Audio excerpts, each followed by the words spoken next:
Assalamualaikum warahmatullahi wabarakatuh. Sahabat muslim yang dirahmati Allah, pada episode spesial kali ini kita akan menyelami secara mendalam perjalanan hidup para ummul mukminin, istri-istri Rasulullah sallallahu alaihi wasallam. Setiap kisah mereka mengandung pelajaran berharga tentang ketabahan, pengorbanan, dan kecintaan kepada Allah dan Rasul-Nya. Khadijah binti Khuwailid, cinta abadi yang tak terlupakan. Khadijah lahir di Mekkah tahun 556 Masehi dari keluarga bangsawan Quraisy. Sejak muda, ia telah menjadi saudagar wanita paling sukses di Mekkah dengan gelar At-Tahirah, wanita suci, karena integritas dan akhlaknya yang mulia. Setelah 2 kali menjanda, ia memilih untuk melamar Muhammad bin Abdullah, pemuda yatim yang dikenal dengan kejujuran dan amanahnya. Pernikahan mereka berlangsung ketika Khadijah berusia 40 tahun dan Muhammad 25 tahun. Selama 25 tahun pernikahan, Khadijah menjadi pendamping setia yang paling memahami dan mendukung suaminya. Ketika wahyu pertama turun di Gua Hira, dialah orang pertama yang beriman kepada kenabian Muhammad.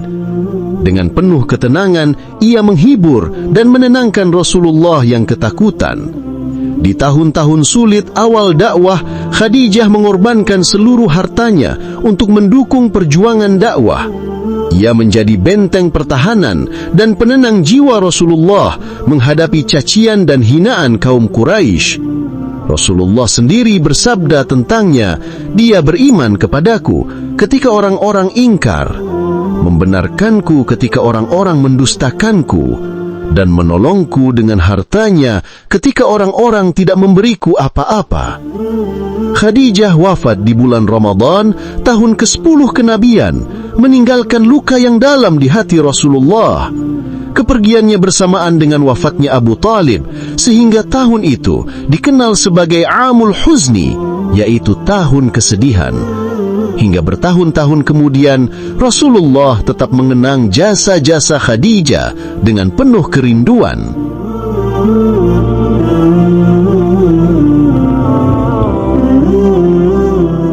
Saudah binti Zam'ah, pelipur lara di tahun kesedihan. Setelah wafatnya Khadijah, Rasulullah mengalami kesedihan mendalam. Di saat yang sama, Saudah binti Zam'ah juga tengah berduka. Ia menjadi janda setelah suaminya, Sakran bin Amr, wafat dalam perjalanan pulang dari Habasyah. Saudah berasal dari keturunan terhormat Bani Amir bin Lu'ay dan termasuk di antara orang-orang yang awal memeluk Islam. Melihat kesedihan yang menyelimuti Rasulullah dan kesendirian Saudah, Khuwailah binti Hakim menyarankan pernikahan mereka. Ketika kabar pinangan Rasulullah sampai, Saudah terkejut sekaligus bahagia. Dengan penuh kerendahan hati, ia menerima pinangan tersebut. Pernikahan mereka berlangsung sederhana namun penuh makna. Saudah hadir sebagai pelita yang menghangatkan kembali rumah tangga Rasulullah setelah ditinggal Khadijah. Ia dikenal sebagai wanita yang penyabar, rendah hati dan penuh humor. Candanya selalu berhasil menghibur Rasulullah setelah seharian berdakwah menghadapi penolakan kaum Quraisy. Saudah juga menerima amanah untuk mengasuh Fatimah dan Ummu Kulthum, 2 putri Rasulullah dari Khadijah yang masih belia. Dengan penuh kasih sayang, ia memperlakukan mereka seperti anak kandungnya sendiri. "Fatimah, mari sayang, duduklah di pangkuanku," panggilnya dengan lembut. "Ibumu Khadijah adalah wanita mulia, tapi mulai hari ini izinkan aku mengusap air matamu sebagai ibumu yang baru." Setelah hijrah ke Madinah, Saudah tetap setia mendampingi Rasulullah. Ia dikenal sebagai wanita yang paling dermawan setelah Khadijah. Suatu hari, ketika Umar bin Khattab memberinya 1 panci penuh dirham, tanpa berpikir panjang, ia membagikan semua uang itu kepada orang-orang fakir. Apa gunanya aku menyimpannya, sedangkan aku punya tempat tidur, segelas air, dan sepotong roti untuk hari ini?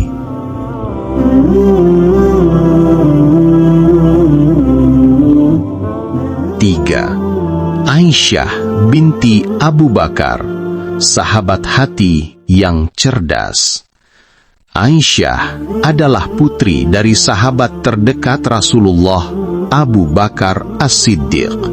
Ia tumbuh dalam lingkungan yang penuh dengan cahaya iman sejak kecil.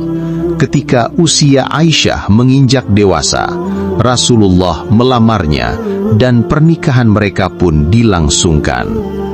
Aisyah dikenal sebagai istri yang cerdas, memiliki ingatan tajam, dan cepat dalam memahami pelajaran.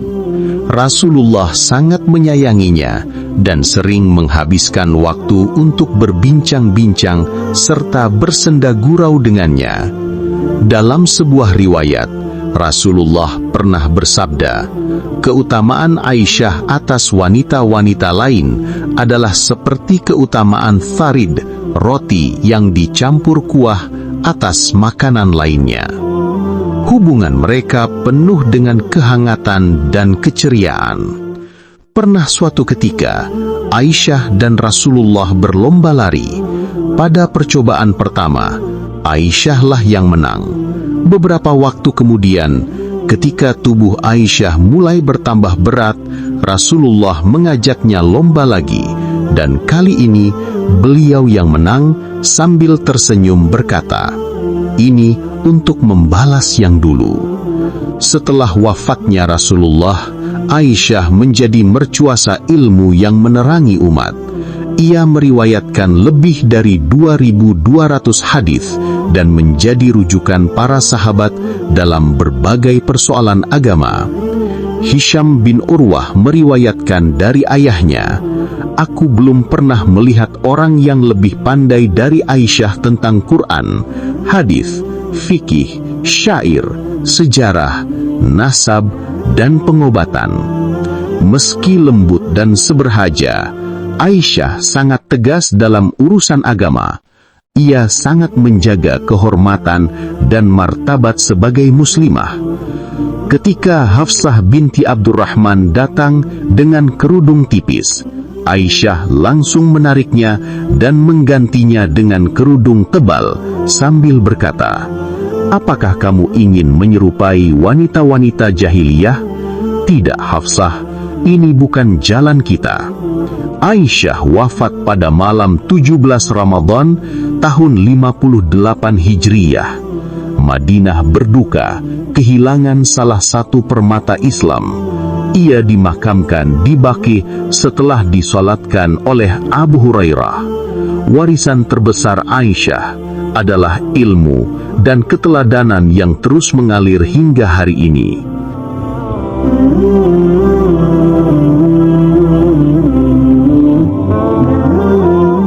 4. Hafsah binti Umar, penjaga mushaf Al-Quran. Hafsah adalah putri Umar bin Khattab yang tumbuh dalam keluarga yang dikenal tegas namun penuh kasih sayang. Ia menikah dengan Khunais bin Khudzafah, seorang sahabat mulia yang gugur syahid dalam perang Badar. Kepergian suaminya meninggalkan Hafsah sebagai janda muda. Melihat kesedihan putrinya, Umar bin Khattab berusaha mencari pendamping baru untuk Hafsah. Ia mendatangi Abu Bakar dan Utsman bin Affan, namun keduanya menolak dengan halus. Dengan perasaan kecewa, Umar mengadukan hal ini kepada Rasulullah.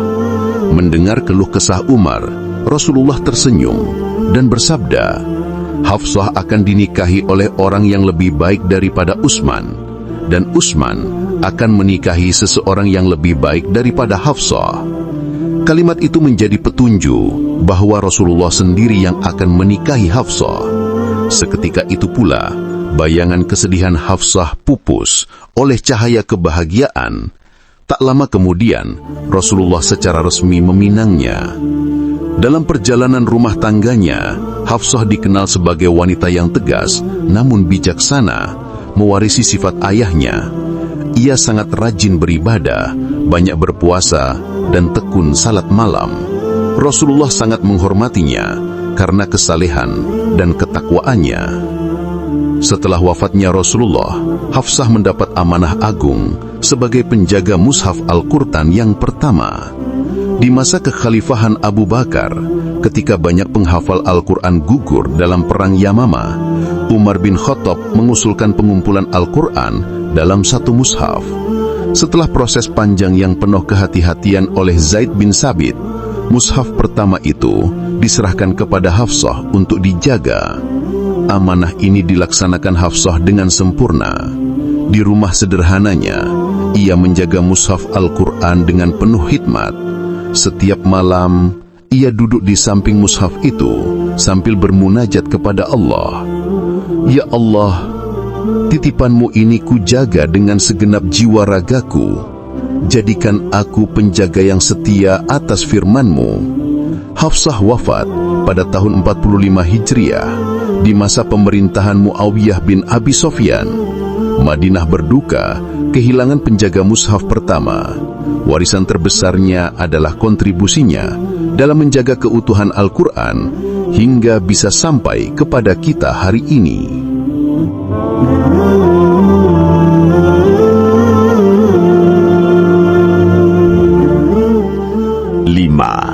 Zainab binti Khuzaimah, ibu bagi kaum du'afa.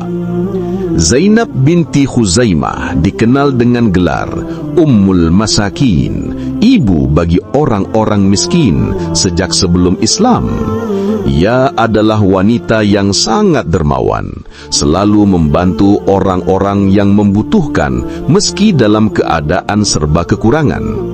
Tangannya tak pernah berhenti memberi, lisannya selalu menenangkan, dan wajahnya senantiasa berseri dalam menyambut mereka yang terlupakan. Setelah memeluk Islam, Zainab menikah dengan Ubaidah bin Al-Harith, salah seorang sahabat utama Rasulullah. Namun kebahagiaan mereka tidak berlangsung lama. Dalam perang Badar, Ubaidah gugur sebagai syuhada setelah bertarung gagah berani melawan musuh-musuh Allah. Zainab pun menjadi janda di kota Madinah yang masih asing baginya. Namun, tak satu pun keluhan terdengar dari lisannya. Ia tetap tegar, terus memberi makan kaum miskin, dan tersenyum kepada para tetangga meski sedang memendam luka yang dalam. Berita tentang ketabahan dan kedermawanan Zainab sampai ke telinga Rasulullah. Hati beliau tersentuh mendengar kisah wanita mulia itu.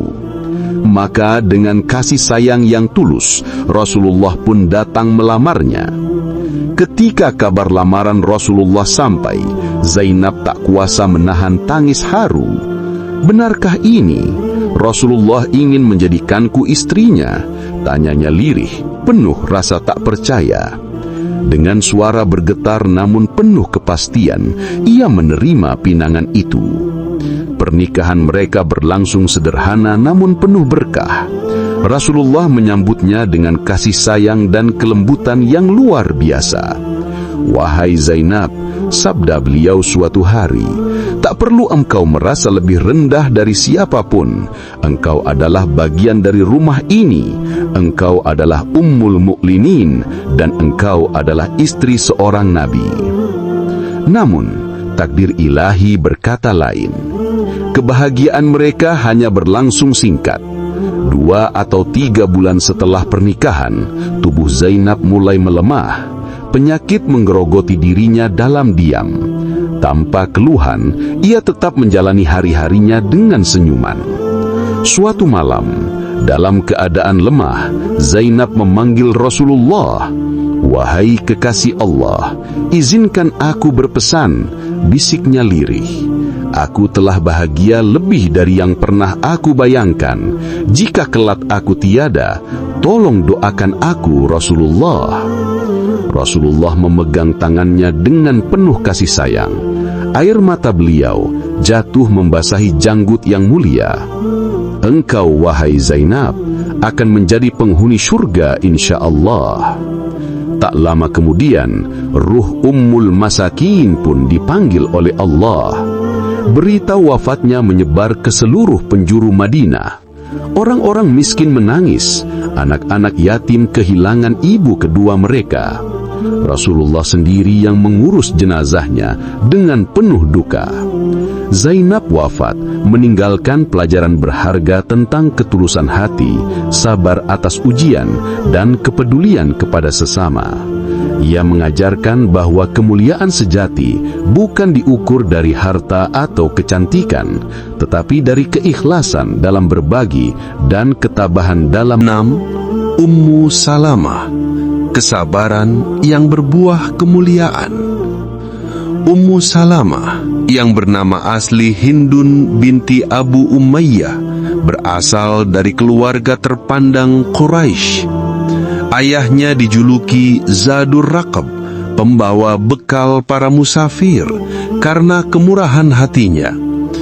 Ia menikah dengan Abu Salamah, Abdullah bin Abdul Asad, sahabat Nabi yang dikenal karena kesetiaan dan keberaniannya.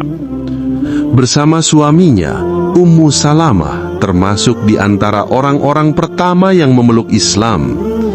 Ketika tekanan kaum Quraisy semakin menjadi, mereka memutuskan untuk berhijrah ke Habasyah, meninggalkan segala kenangan dan harta benda demi mempertahankan akidah. Di negeri asing itu, mereka membangun kehidupan baru penuh iman. Namun ketika kabar palsu tentang keamanan di Mekah beredar, mereka pun memutuskan pulang, hanya untuk menemukan bahwa penindasan semakin brutal. Akhirnya Allah membukakan jalan hijrah kedua ke Madinah. Di Madinah, Abu Salamah turut serta dalam perang Badar dan kembali dengan kemenangan. Namun dalam perang Uhud, musibah datang menghampiri. Abu Salamah terluka parah oleh panah musyrikin. Meski bertahan hidup sejenak, luka itu menggerogoti kesehatannya secara perlahan-lahan. Di pangkuan Ummu Salamah yang setia, Abu Salamah menghembuskan nafas terakhir. Dalam isak tangis yang menyayat, Ummu Salamah mengangkat tangannya ke langit dengan doa yang kelak menjadi pelajaran berharga. Inna lillahi wa inna ilaihi raji'un. Allahumma jurni fi musibati wa akhluf li khairan minha.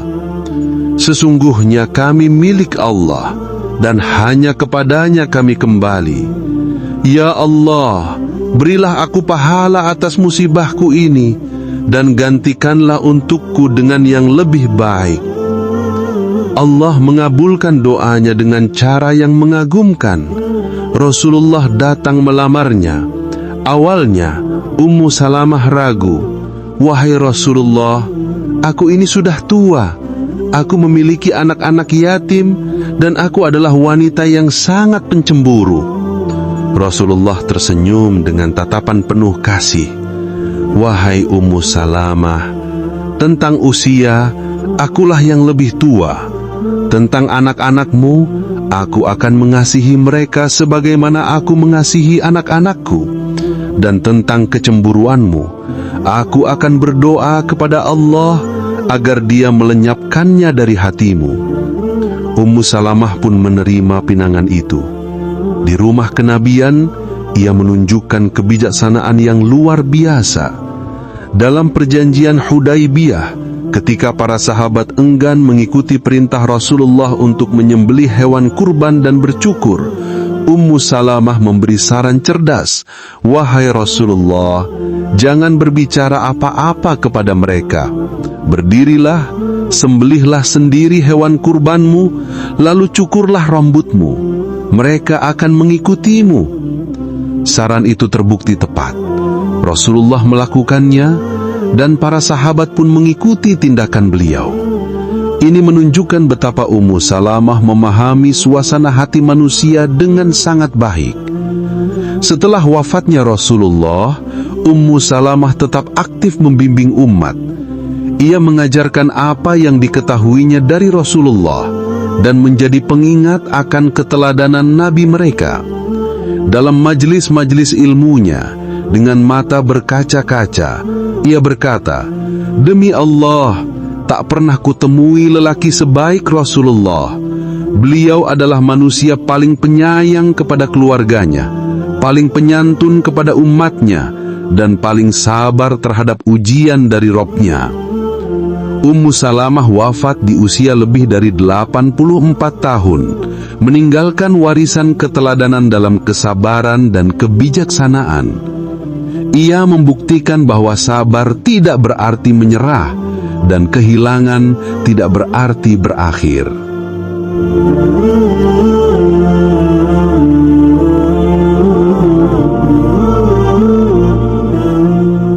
Tujuh, Zainab binti Jahsy, pernikahan atas perintah langit. Zainab binti Jahsy berasal dari keluarga terhormat Quraisy yang nasabnya bersambung dengan Rasulullah melalui ibunya, Umaymah binti Abdul Muttalib, bibi Rasulullah sendiri. Sejak kecil, ia telah menunjukkan kecerdasan dan ketajaman pikiran yang luar biasa. Lebih dari kecantikan fisiknya, yang paling bersinar dari dirinya adalah ketakwaan dan keteguhannya dalam beragama. Ketika usia Zainab dewasa, Rasulullah meminangkannya untuk Zaid bin Harisah, mantan budak yang telah dibebaskan dan diangkat sebagai anak angkat beliau. Ini dilakukan dalam rangka menghapus sisa-sisa kebanggaan jahiliyah terhadap keturunan dan status sosial. Awalnya Zainab terkejut dengan pinaran ini. Sebagai perempuan bangsawan, menikah dengan mantan budak adalah hal yang tidak biasa. Namun setelah turun wahyu yang menegaskan bahwa tidak ada pilihan lain ketika Allah dan Rasul-Nya telah menetapkan suatu ketetapan, Zainab pun menerima dengan hati yang tunduk patuh. Pernikahan mereka tidak berjalan mulus. Perbedaan latar belakang dan status sosial menjadi tantangan yang tidak mudah diatasi. Akhirnya, dengan berat hati, Zaid menceraikan Zainab. Tak seorang pun yang tahu bahwa di balik semua peristiwa ini, Allah sedang menyiapkan rencana yang jauh lebih besar. Turunlah wahyu yang memerintahkan Rasulullah untuk menikahi Zainab, menghapus tradisi jahiliyah yang melarang menikahi mantan istri anak angkat. "Wahai Zainab," sabda Rasulullah suatu pagi dengan suara lembut namun penuh wibawa, "Allah telah menikahkanmu dari atas langitnya." Mata Zainab membelalak tak percaya. Air mata bahagia menitik di sudut matanya. "Demi Allah ya Rasulullah, ini adalah kehormatan yang tiada tara." Pernikahan ini bukan sekedar ikatan suami istri biasa, melainkan penghapusan sebuah adat jahiliyah yang keliru. Zainab pun hidup sebagai ummul mukminin dengan penuh kesadaran akan amanah yang dipikulnya. Zainab dikenal sebagai wanita yang sangat rajin beribadah, banyak berpuasa, dan sangat peduli terhadap nasib kaum miskin. Rasulullah sangat mencintainya karena kesalihan dan kedermawanannya. Suatu malam, Rasulullah bertanya kepada para sahabat, "Siapakah di antara kalian yang paling cepat menyusulku kelak?" Setelah para sahabat terdiam, beliau melanjutkan, "Yang paling panjang tangannya di antara kalian." Para sahabat sempat mengira yang dimaksud adalah tangan secara fisik. Namun kemudian, saat Zainab wafat lebih dahulu, mereka baru menyadari bahwa tangan yang panjang itu maksudnya adalah kedermawanan Zainab. Dialah yang paling banyak bersedekah di jalan Allah. Zainab wafat pada tahun 20 Hijriah, meninggalkan teladan tentang ketundukan kepada Allah di atas segalanya. Dari awal pernikahannya dengan Zaid yang penuh kepatuhan, hingga pernikahannya dengan Rasulullah yang penuh makna, semuanya mengajarkan bahwa ketundukan kepada Allah akan membawa pada kemuliaan sejati.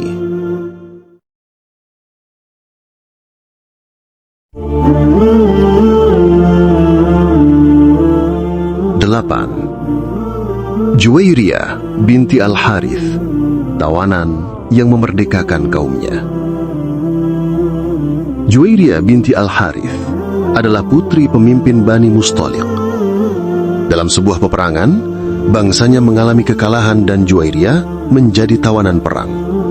ia jatuh ke tangan Thabit bin Qais, seorang sahabat mulia. Sebagai tawanan, Juwairiyah berhak menebus kebebasannya jika mampu membayar tebusan. Namun bagaimana mungkin? Segala harta kekayaannya telah hilang dalam kekalahan. Dengan penuh keberanian, ia menghadap Rasulullah untuk memohon bantuan. "Assalamualaikum wahai Rasulullah." Suaranya bergetar namun penuh penghormatan. "Aku adalah seorang wanita tawanan. Aku ingin menebus diriku agar dapat kembali merdeka." Rasulullah memandangnya dengan penuh perhatian. "Maukah engkau aku tawarkan sesuatu yang lebih baik daripada itu?" tanya beliau dengan lembut. Mata Juwairiyah berbelalak. "Apakah itu wahai Rasulullah? Aku akan menikahimu dan aku akan menanggung pembebasanmu." Seketika dunia seolah berhenti berputar bagi Juwairiyah. Air matanya jatuh membasahi pipi, bukan air mata kehinaan, melainkan air mata haru dan kebahagiaan yang tak terira. Ia datang hanya memohon kebebasan, tetapi Allah memberikannya sesuatu yang jauh lebih mulia. "Dengan senang hati aku menerimanya, wahai Rasulullah." Pernikahan ini membawa berkah yang luar biasa. Ketika kaum muslimin mengetahui bahwa Juwairiyah telah menjadi istri Rasulullah, mereka pun membebaskan semua tawanan dari Bani Mustaliq. "Bagaimana mungkin kita menahan ipar-ipar Rasulullah sebagai budak?" kata mereka satu sama lain. Lebih dari 100 jiwa merasakan nikmat kemerdekaan berkat pernikahan suci ini.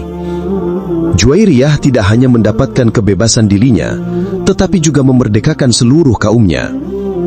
Di rumah Rasulullah, Juwairiyah hidup dengan penuh syukur. Ia dikenal sebagai wanita yang sangat rajin beribadah.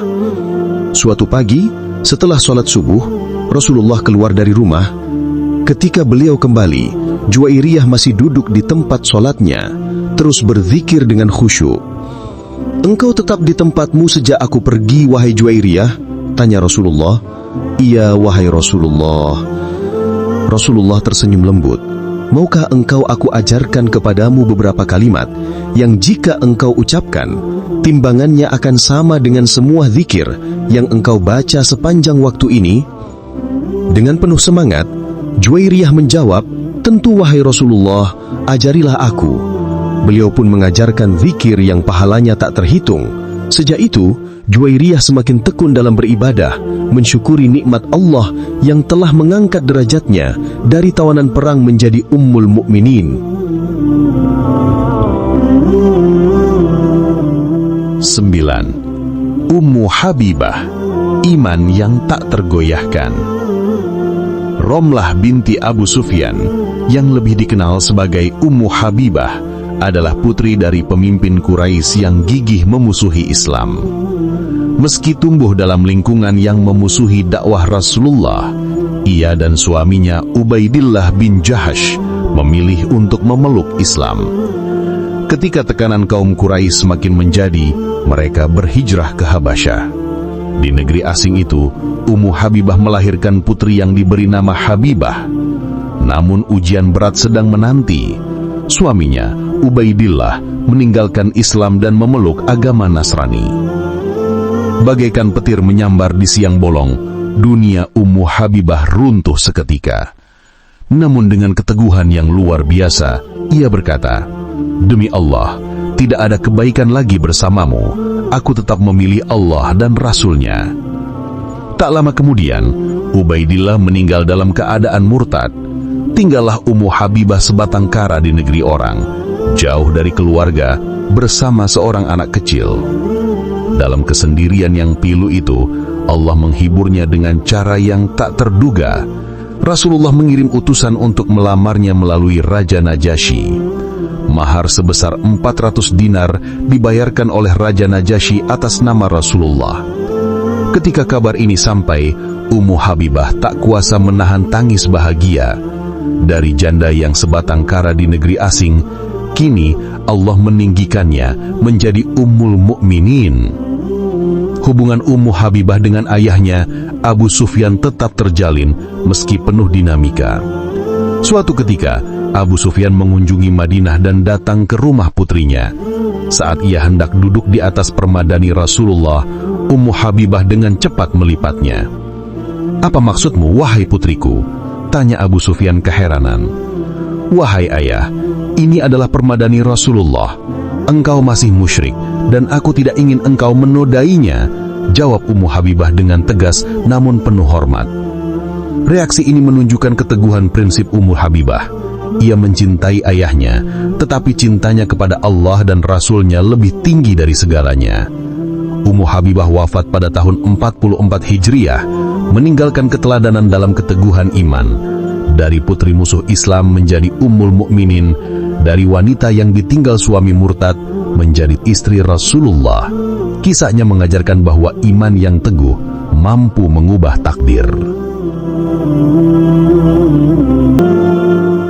10. Sofiyah binti Huyai, keturunan Nabi Harun.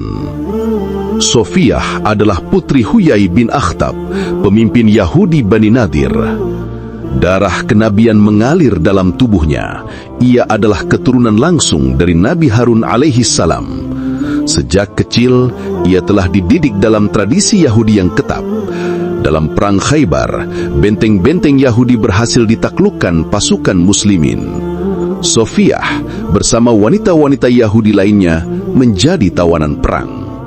Salah seorang sahabat, Dihyah Al-Qalbi, mendapatkannya sebagai bagian dari rampasan perang.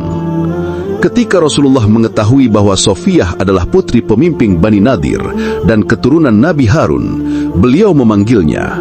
Dengan penuh hikmah, Rasulullah memberikan dua pilihan: tetap dalam tawanan atau masuk Islam dan dinikahi beliau. Dengan ketenangan yang luar biasa, Sofiyah menjawab, "Wahai Rasulullah, aku memilih Allah dan Rasul-Nya." Kalimat syahadat pun diucapkannya dengan penuh keyakinan. Rasulullah membebaskannya dan menikahinya, mengangkat derajatnya dari tawanan perang menjadi Ummul Mukminin. Pernikahan ini menjadi simbol rekonsiliasi antara muslimin dengan keturunan Bani Israel, penyatuan dua garis kenabian. Namun ujian tidak berhenti di situ. Suatu kali, salah seorang istri Rasulullah berkata kepada Sofiyah, "Wahai putri Yahudi." Mendengar hal ini, Rasulullah segera menegur dengan lembut, "Sungguh, ayahnya adalah Nabi Harun, pamannya adalah Nabi Musa, dan suaminya adalah Nabi Muhammad. Lalu dengan apa ia dicela?" Rasulullah selalu membela dan memuliakan Sofiyah. Pernah suatu ketika, beliau menemukan Sofiyah menangis karena ada yang mengejek latar belakang Yahudinya. Dengan penuh kasih sayang, Rasulullah mengusap air matanya dan berkata, "Wahai Sofiyah, mengapa engkau menangis? Katakan padaku, bukankah engkau telah masuk Islam dan aku yang menjadi suamimu?" Sofiyah wafat pada tahun 50 Hijriah, meninggalkan teladan dalam membangun jembatan persaudaraan antara muslimin dan ahli kitab. Kisahnya membuktikan bahwa Islam memandang manusia bukan dari latar belakang etnis atau status sosialnya, tetapi dari ketakwaan dan kecintaannya kepada Allah.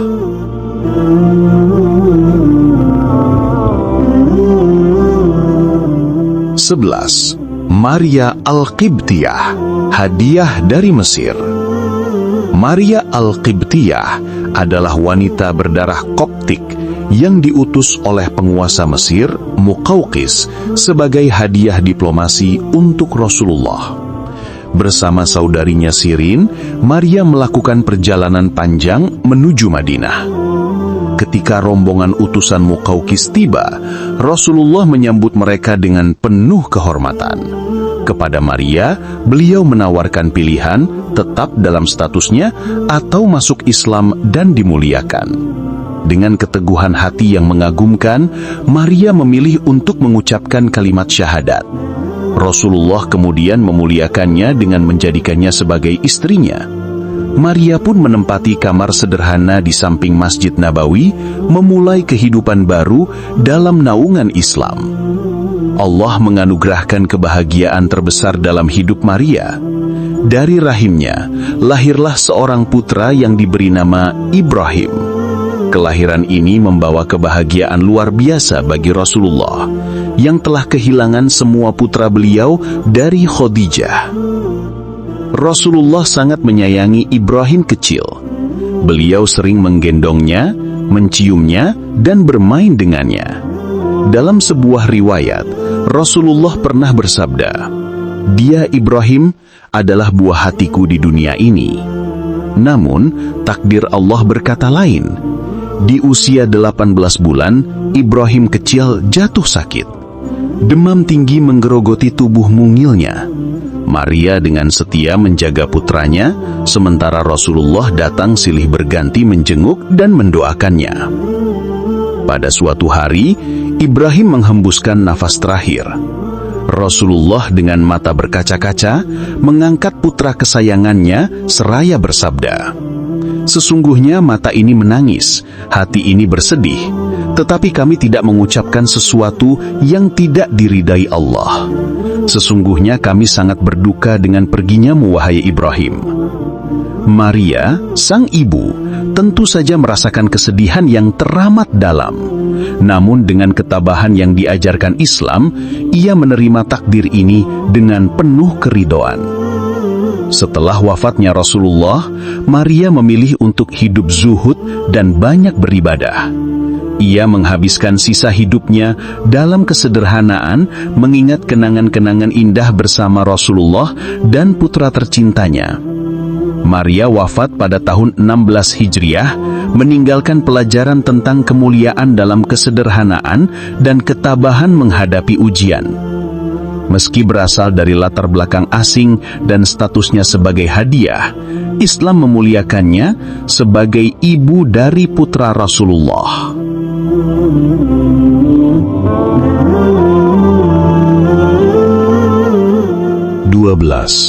Maimunah binti Al-Haris, penutup para Ummul Mukminin.